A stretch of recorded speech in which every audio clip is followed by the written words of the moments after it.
as you know, and as everyone in this room knows, people who have legal problems, just normal everyday people, often come to someone in the community they trust to find out what their rights are, what to do next, or where to get more help, and sometimes for help completing a form or drafting a declaration or affidavit.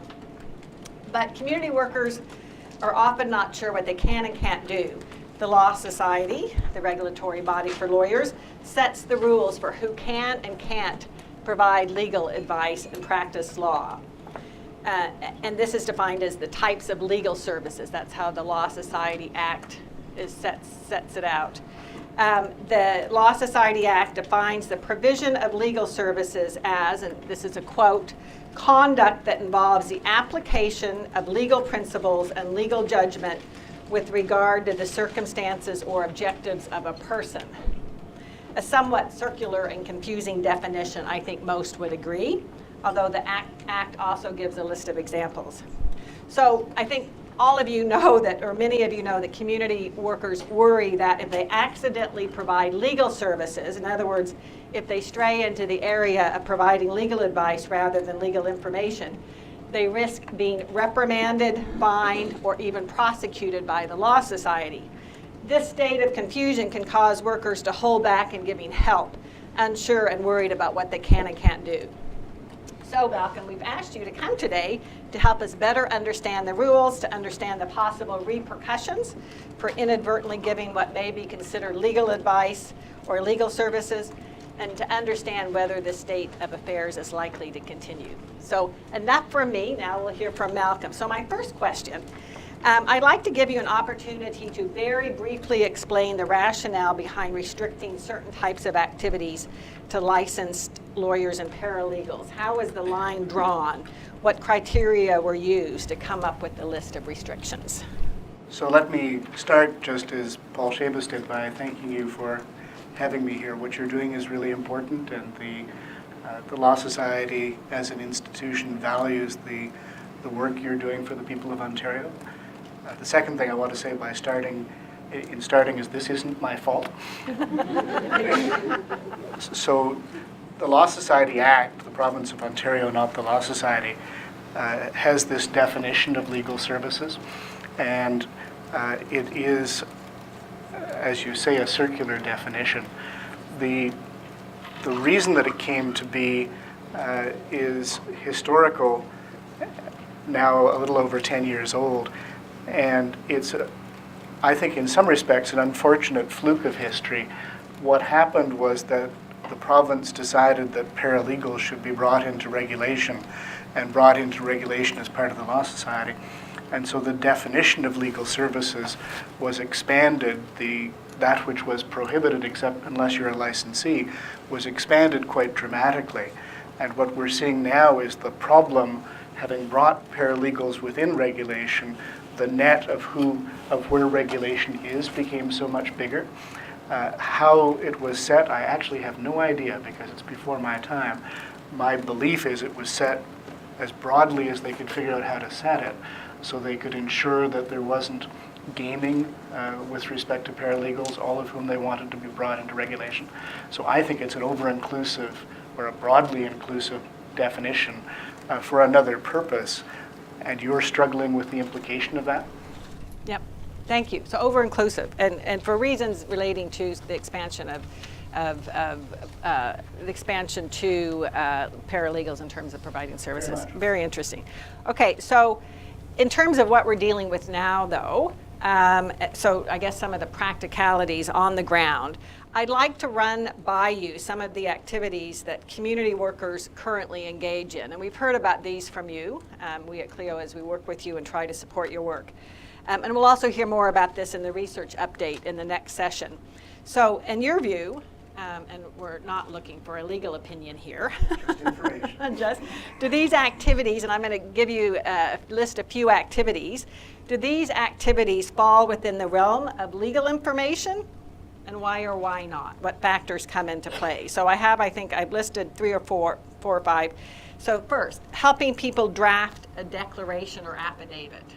So in the Law Society Act, one of the sort of sub-definitions of legal services, or the examples as you put it, is selecting, drafting, completing, or revising on behalf of a person a document for use in a proceeding.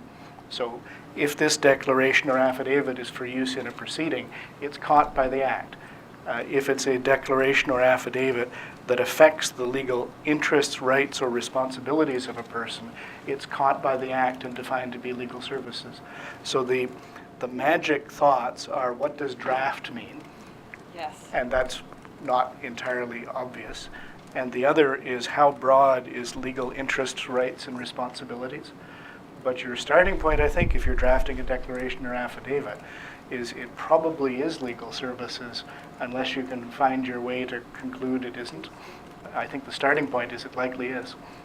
Well, so that's, I know a lot of people here, a lot of settlement workers are called upon to help. I was just speaking with one yesterday to help people draft declarations. Yeah. And I think the concept that's important, and where we have room to think about it, is the difference between filling out things, in effect taking someone's narrative and putting it on a piece of paper, as opposed to drafting. And if there's wiggle room in this, I think that's where the wiggle room likely is.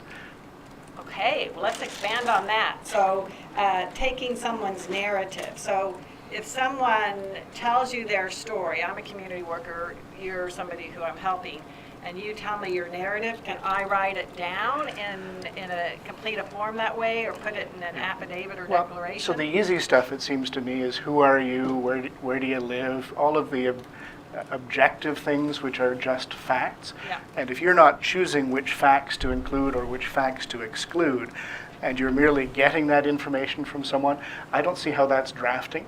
I think that's filling out objective information.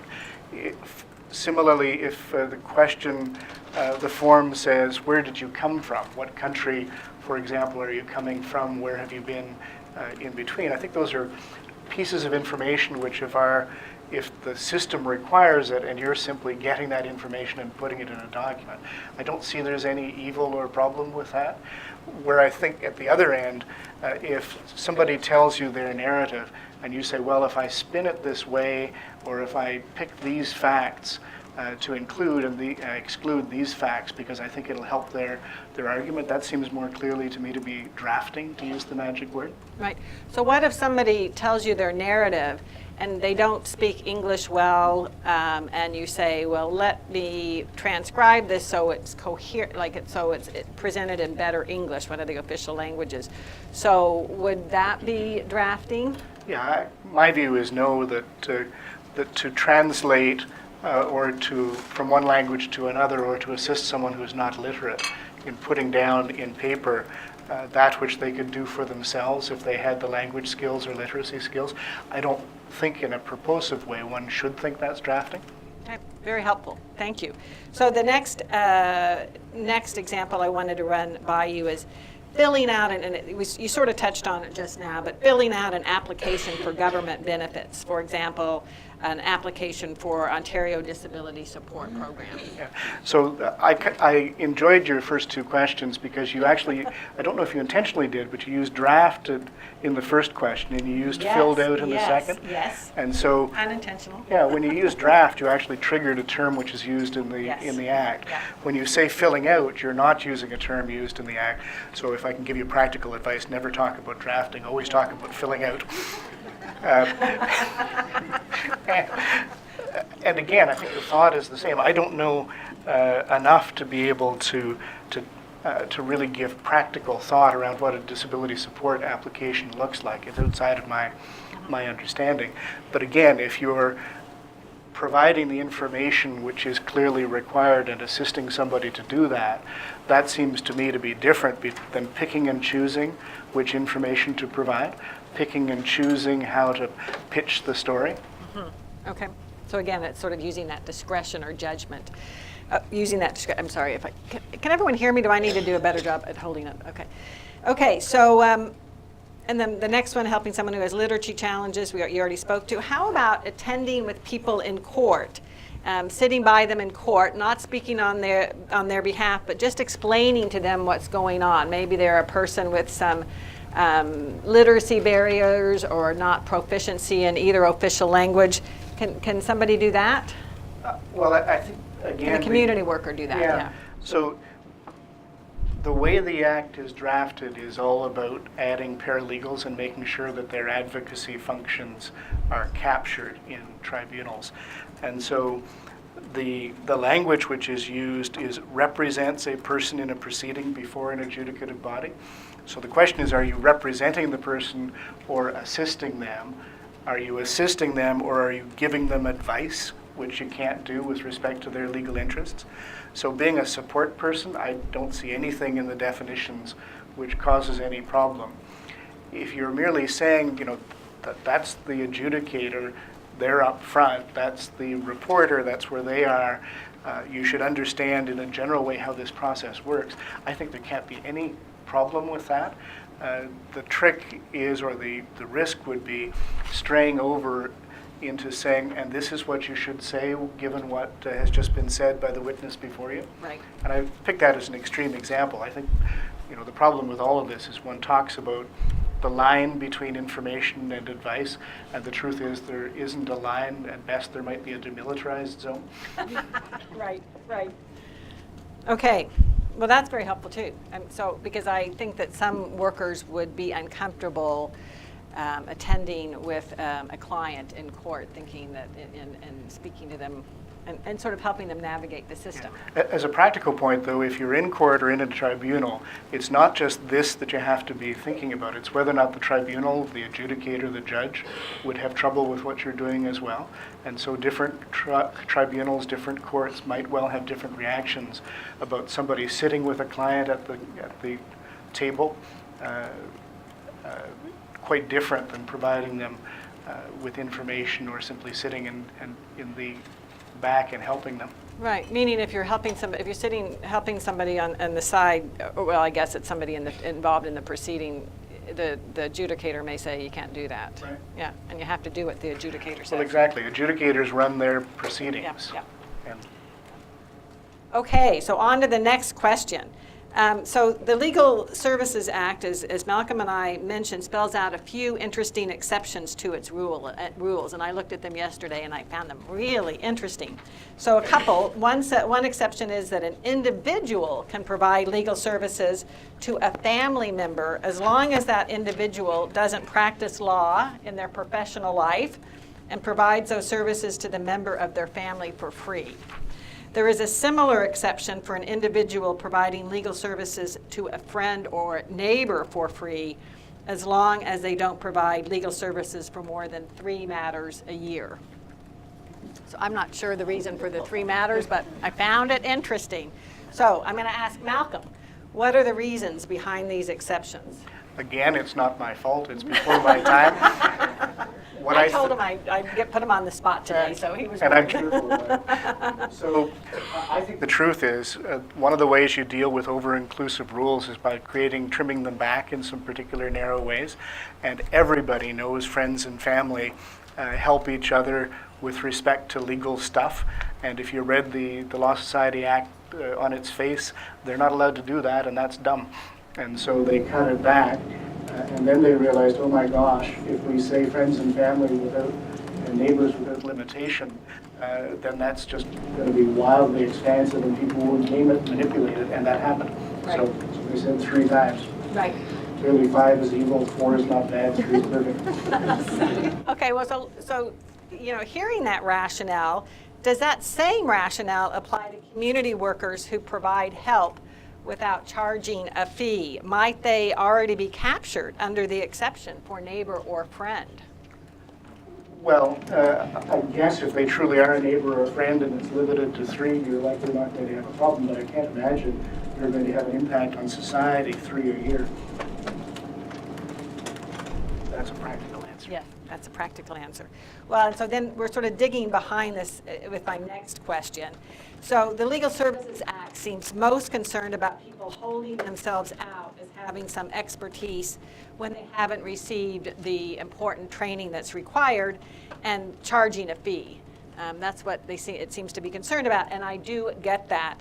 But I'm aware of one example, and we'll hear a little bit about that perhaps from David Weissman, of a cease and desist letter being sent by the Law Society to a not-for-profit community organization that was helping newcomers with their legal problems in various ways. This created what some describe as a chill in the sector. So this is really getting down to practicalities. Do community workers need to be worried? Or do community organizations helping people with legal problems need to fear the Law Society coming after them for unauthorized practice? How big is the risk? Yeah, so let me first, in my lawyerly way, challenge your premise, which is that we're concerned about whether it's for a fee or not, and that's not what it's about. What we're concerned about, what we should be concerned about, is whether people are getting competent legal advice, competent legal services, and the Act is probably over-inclusive in the way it defines legal services, but nonetheless the core policy objective isn't holding out. It's not whether it's a fee, it's whether or not these vital interests are being assisted with proper advice. That wasn't your question, though. Your question was how skittish ought you be about the Law Society. And the good news is the Law Society does not have helicopters out looking down at people trying to figure out who's doing what. We don't have detectives or investigators going in and doing mystery shopping where people are giving legal information. The truth is there are going to be some gray zones. There are going to be some areas where it's a matter of judgment. The most likely response, if there's an issue, and most likely there won't be as long as you're sensible about it, is a conversation saying, hey, we think this works, but we think this doesn't work. There are vanishingly few prosecutions for unauthorized practice. Overwhelmingly, they're in the area of the profit sector, not the not-for-profit sector. There can be times when people cross the line and it doesn't get solved practically, but I think there's no desire to get into fights on the part of the Law Society. The desire is to allow good things to happen and to work responsibly with people to try to find a balance that works. And sometimes you're going to mess it up, and that's okay. That's great. So that's very encouraging. So we shouldn't be skittish. We should be sensible, not skittish. You're the mighty arm of the Law Society, extended through the helicopters, not going to be landing on us. No. Okay. So finally, my last question of Malcolm. So this might be described as an age of do-it-yourself law. For me, that's not really an advancing of access to justice, but I think that is where we are. A large number of people are taking steps in the legal process on their own or appearing unrepresented before a court or tribunal. The government is regularly issuing new guides and instructions that people can use in completing do-it-yourself forms or in representing themselves. The upshot, many people are left with a stark choice: rely on their own personal resources, which vary greatly, or hire a lawyer or paralegal, which can cost some money. And that, of course, right. So this makes for an incredibly uneven playing field and not a very accessible justice system, I think it's fair to say. So the big question of the day, would the Law Society consider clarifying the rules so that the cloud that hangs over community workers can be cleared, or at least cleared somewhat, recognizing that it's more like a demilitarized zone rather than a clear line? Is there anything we can do in the community sector to help encourage the Law Society to move forward in this clarification? Well, let me give you maybe 3 or 4 thoughts in response to that. The first is, in my view, having tried to think about it clearly, there really isn't a logical, better way of describing the line. There are people who've thought seriously about this in Canada and in the United States, in the academy and in the courts. And the thought is reasonably straightforward. The definition is inherently confusing, but we've never found a better one. So I don't think there is much magic in that.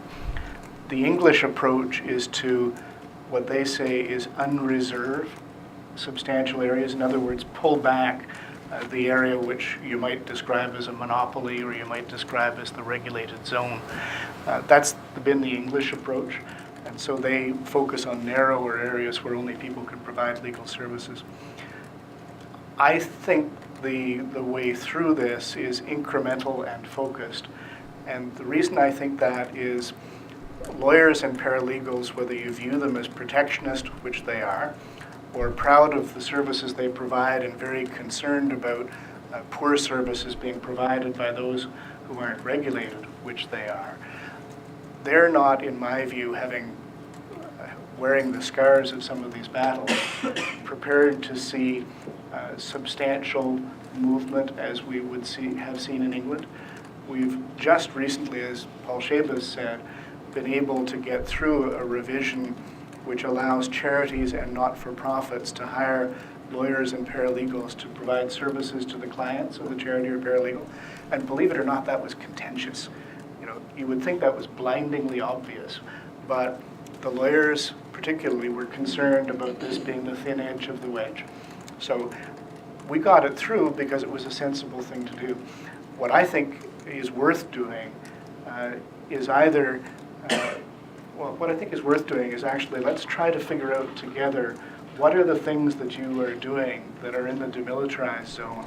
If we could work together and describe them in a way which was not just pure principle, not information as opposed to advice, but who provides them, what's the context, what does it look like.